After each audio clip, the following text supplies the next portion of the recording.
Nima uchun egiluvchan keramikani tanlashingiz kerak? Hozir asosiy sabablardan 3 tasini aytib o'taman. Birinchisi, agar devoringiz zax tortadigan bo'lsa, nam tortib qo'parilib ketadigan bo'lsa, egiluvchan keramika o'sha zaxni tashqariga chiqarib yubormaydi.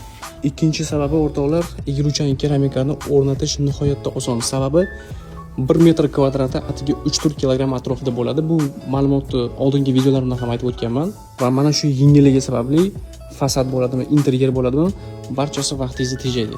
Uchinchi muhim faktorlardan bittasi o'rtoqlar, bu narx masalasi.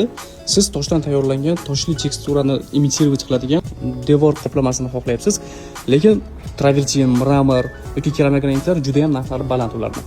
Va mana shu material ularga ajoyib analog bo'lib bera oladi. O'rtoqlar, siz qilishingiz kerak bo'lgan narsa shunchaki showroomga kelib, o'zingizga yoqqan teksturani tanlasangiz bo'ldi.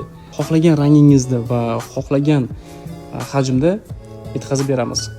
Menejerlarimiz obyektga kelib, o'zlari o'lchamlarini olib, namunalarni yopishtirib berishadi.